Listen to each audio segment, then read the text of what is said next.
Selamat datang kembali di channel Warnet Trader. Di video kali ini saya akan menganalisa untuk perkembangan pergerakan saham-saham dari sektor retail. Yang pertama ada ASUS, kedua MRT, ketiga LPPF, keempat MAPI, kelima MIDI, keenam RALS, ketujuh SSIA, kedelapan PADA, ke-9 BIP, ke-10 CHIP, dan terakhir Tugu. Langsung saja ke saham pertama, ada ASUS yang ditutup di harga 446 sama harga penutupan hari sebelumnya. Kalau dia transaksi asing, seminggu kemarin itu net sell. Kalau dia bokor semarnya, ASUS ada distribusi. Langsung saja ke teknikal. Chart teknikal, ASUS ini lagi berjuang untuk naik. Kelihatannya juga dia itu gagal terus menembus 450. Level psikologisnya memang kalau dilihat ya bisa ditarik, supportnya itu ada di 436. Nah itu hati-hati kalau dia tutup di bawah itu. Ini kan dia mulai konsol nih. Konsolnya ini agak bahaya nih kalau dia mau bentuk pola bearish penan. Kalau jebol 436 ke bawah 400 saya targetkan kalau ini gagal ya. Apalagi dia itu sebulan ini sudah membentuk lower high. Memang nggak membentuk lower low. Cuman perlu hati-hati nih. Ada pola bearish penan atau bearish flag. Kalau kebalikannya seperti ini di atas, kan ada indikasi naik nih. Kalau pattern flag, kalau dia arahnya seperti ini ya hati-hati kalau sampai jebol.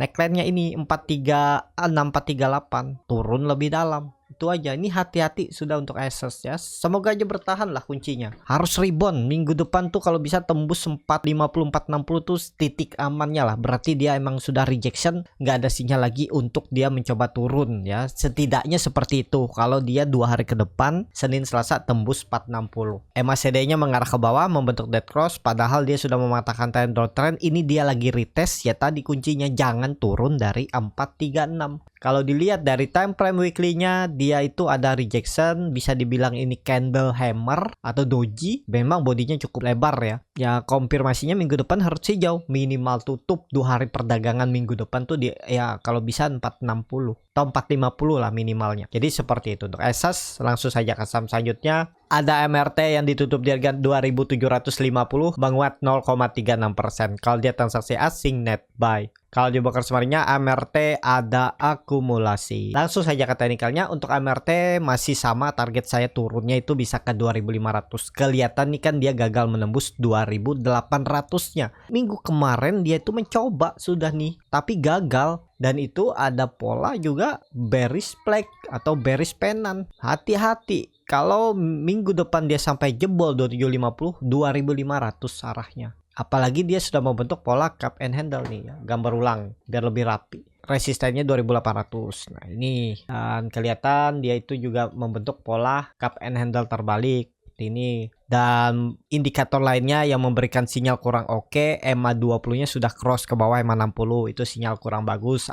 Dan lagi ya, ini banyak sinyal nggak bagusnya nih MRT. Dia membentuk lower high lower low, itu sinyal nggak bagus, kecuali bisa rejection Senin dan Selasa tembus 2800. Kalau Senin Selasa lanjut koreksi, arahnya masih sama, target saya 2500. Saya lebih suka nunggu di bawah. Kalau dia ke 2500 tuh lebih menarik menurut saya.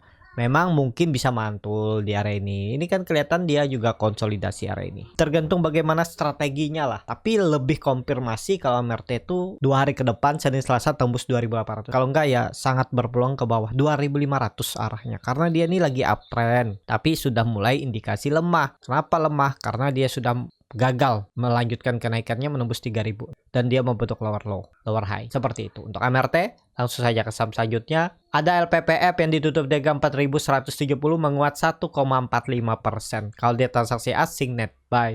Kalau di broker semarnya LPPF ada sedikit akumulasi walaupun tipis. Langsung saja ke teknikalnya. Untuk LPPF setelah ex-date dividen dia turunnya cukup dalam, berarti hampir 3 kali ARP dan mulai konsol. Ada peluang naik. Kelihatannya sih masih bisa naik, tapi naik-naik terbatas. Untuk nutup gap dividennya agak susah. Kalau dilihat kondisi seperti ini, Bapak Ibu bisa gunakan support kuatnya itu 4000 dan resisten kuatnya neckline-nya itu 4600 atau 4500. Nah, ini akan jadi resisten kuatnya dan susah untuk dia naik menembusnya. Kalau naik-naik terbatas ke 4400, 4500 ya mungkin bisa, atau Noel atau nyentuh 4500 4600. Untuk tembus dengan kondisi seperti ini menurut saya susah ya, sudah terlalu dalam dan dia pasti menjaga dividennya. Dalam waktu dekat sih susah, mungkin 3 bulan pun susah.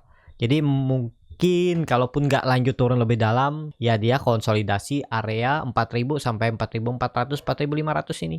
Paling naik turunnya itu 10 sampai 12% dari supportnya 4000. Jadi seperti itu. Untuk LPPF dengan kondisi seperti ini apakah bisa spek buy? Ya hitung aja Bapak Ibu. Yang pastinya jangan sampai turun untuk LPPF di bawah 4000. Ini harus dijaga. Semestinya sih dijaga dia. Dan ya tadi kelihatannya akan konsolidasi dulu lah 1-2 bulan mungkin loh ya. Yang penting jangan jebol.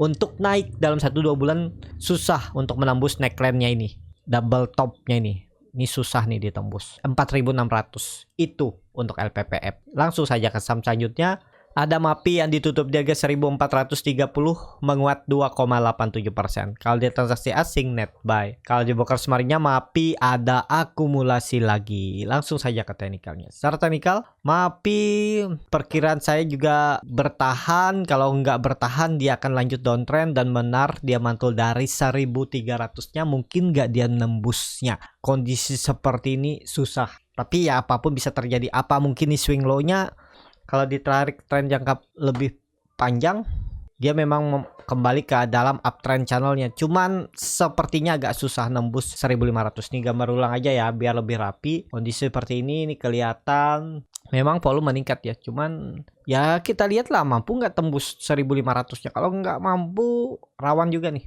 Targetnya masih sama, konsolidasi lah. Kalau saya lihat sih kalau nggak turun lebih dalam, konsolidasi. Untuk naik uptrend bisa terjadi, cuman kecil kemungkinan. Kita lihat aja nanti ya. Jadi seperti itu untuk MAPI. Kalau dilihat dari time frame weekly-nya, hammer, body bagus, kecil, ekornya panjang, bahkan hampir 5 kali body ya. Apakah ini sinyal pembalikan arah? Ya kalau mau aman tembus 1500 dulu, konfirmasi untuk MAPI. Jadi seperti itu untuk MAPI. Kalau mau oke, tren jangka pendek 2 hari ke depan tembus 1500. Kalau baru beli harga sekarang nggak ideal. Kalau menariknya MAPI itu ya belinya di 1300 sampai 1280. Stop loss turun di bawah itu. Seperti itu ya. Kondisi seperti ini menurut saya untuk MAPI beli di support aja. Kalau dia mengarah support, kalau kira-kira yakin mantul beli aja. Yang penting tuh punya plan. Kalau di luar plan stop loss 3% 4% ya stop loss aja dulu.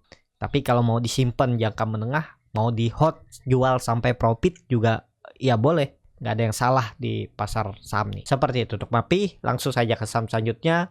Ada MIDI yang ditutup di harga 350 terkoreksi 3,31%. Kalau dia transaksi asing net buy. Kalau di broker semuanya MIDI di distribusi. Langsung saja ke teknikalnya. Secara teknikal MIDI kondisi seperti ini ya agak susah juga sepertinya naik. Karena apa? Karena dia tuh sebenarnya sudah mau naik, volume besar, tapi tiba-tiba dibuang lagi. Saya beberapa minggu lalu juga perhatikan MIDI saat lagi konsol nih, kayaknya bagus, tapi ya itu susah naik. Kondisi seperti MIDI ini ya tunggu dia tembus 360. Kalau dia tutup di atas 360 tuh ada sinyal bagus lah. Sekali lagi ya 360 366. Tapi kalau nekat beli harga sekarang tuh risknya sebenarnya udah kecil. Paling cut lossnya ya 4%. Bisa seperti ini ya.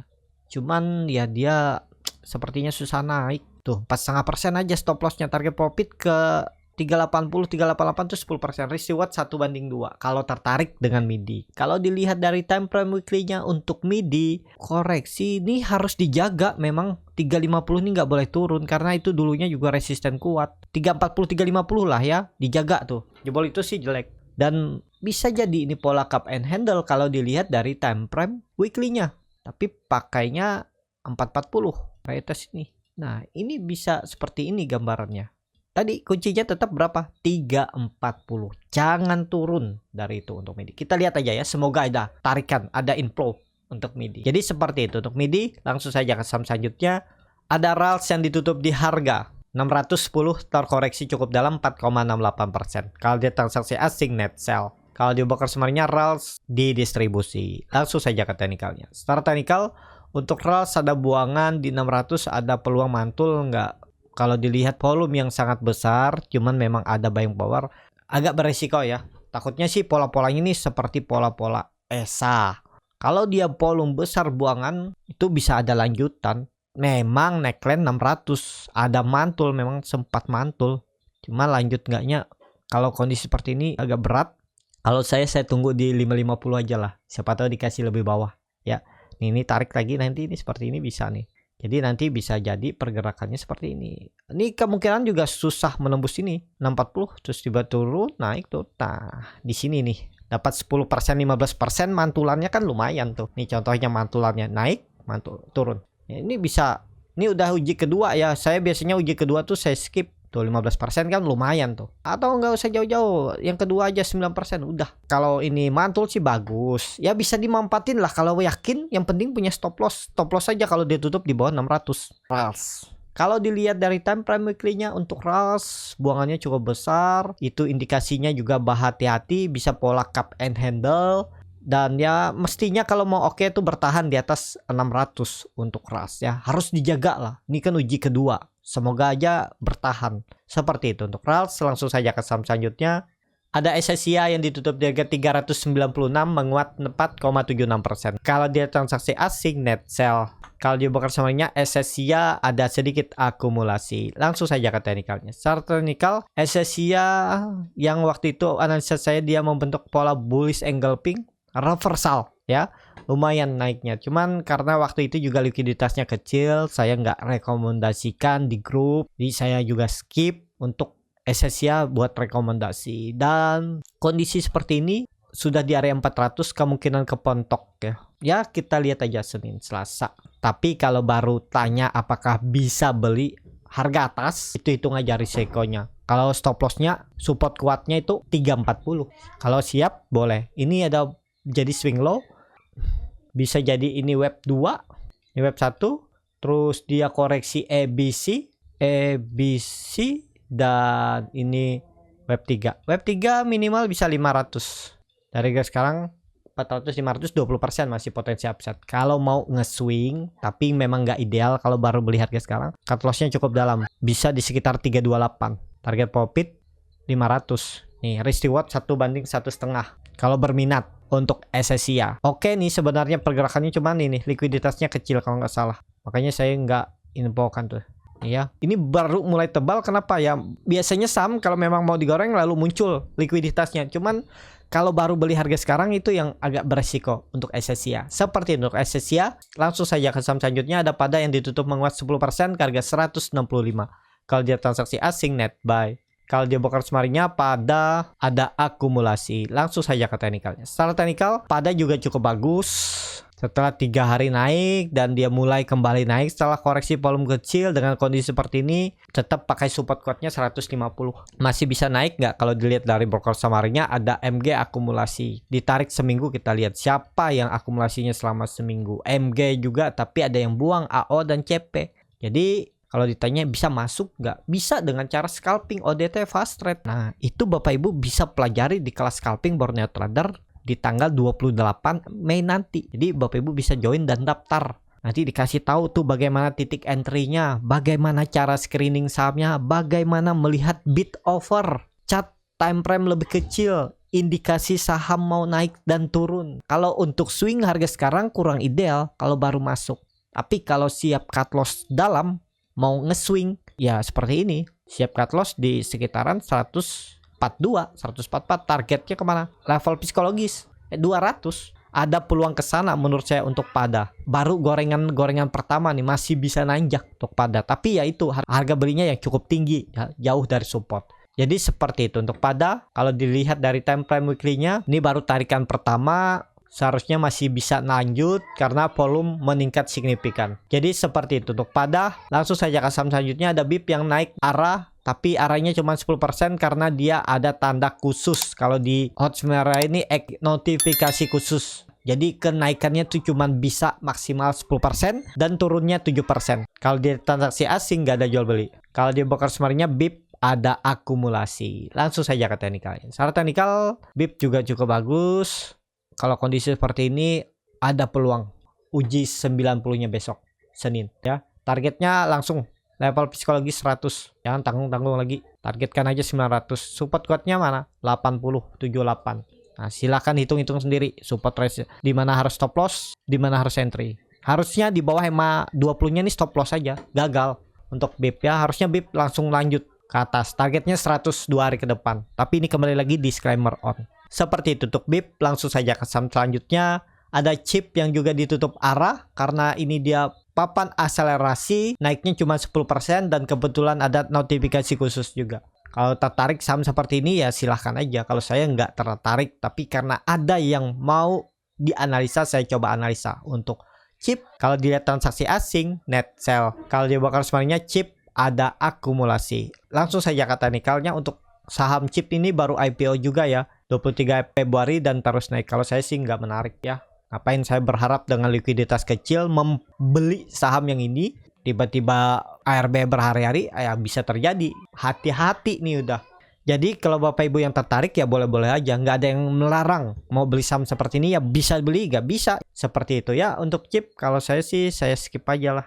Masih banyak saham yang bagus lainnya yang lebih berpeluang daripada ini. Memang all time high, cuman ya sangat beresiko lah saham seperti chip nih. Apalagi papan akselerasi seperti itu tuh chip. Langsung saja ke saham terakhir. Ada Tugu yang ditutup di harga 2.250 menguat 5,14%. Kalau dia transaksi asing net buy. Kalau dia broker semarnya Tugu ada sedikit akumulasi. Langsung saja kata nikelnya untuk Tugu juga setelah dia konsolidasi akhirnya dia break 2.200 dengan volume yang lumayan. Terlihat juga ada pola cup and handle dengan target kenaikan yang cukup tinggi, mungkin ke 2.800 sampai 3.000. Nih 2880 ke area resistennya. Apakah mungkin dalam waktu dekat? Ya kita lihat aja. Dan Tugu mau stock split ya di tanggal 22 Mei. Kalau jadi 2:1 berarti dengan harga sekarang ya 1.100-an nanti. Nah, jadi masih bisa naik nggak? Harusnya masih bisa naik Tugu. Ya ini baru di web 3. Kemungkinan besar loh ya. Web 1, web 2, web 3. Web 3 2.500 lah. Dulu itu support kuat dan jebol 2450 2500. Seperti ini ya gambarannya untuk Tugu, bisa diperhatikan. Jadi seperti itu untuk Tugu. Cukup sampai di sini video kali ini. Terima kasih untuk Bapak Ibu dan teman-teman yang sudah menonton video ini sampai selesai. Apabila channel Borneo Trader ini bermanfaat dan bisa menjadi bahan pertimbangan Bapak Ibu dalam membeli, menyimpan dan menjual sahamnya, bisa klik tombol subscribe dan nyalakan lonceng notifikasi. Ada kritik, saran ataupun pertanyaan bisa langsung tinggalkan di kolom komentar. Dan bagi Bapak Ibu dan teman-teman yang baru belajar trading, masih bingung memilih saham, bingung membuat trading plan, bisa join trading bersama Borneo Trader. Nanti dipilihkan saham-sahamnya dan dibuatkan trading plannya beserta chartnya dan juga free konsultasi portofolio. Kalau tertarik DM Instagram Borneo Trader. Sampai ketemu, tetap semangat dan semoga bisa terus cuan.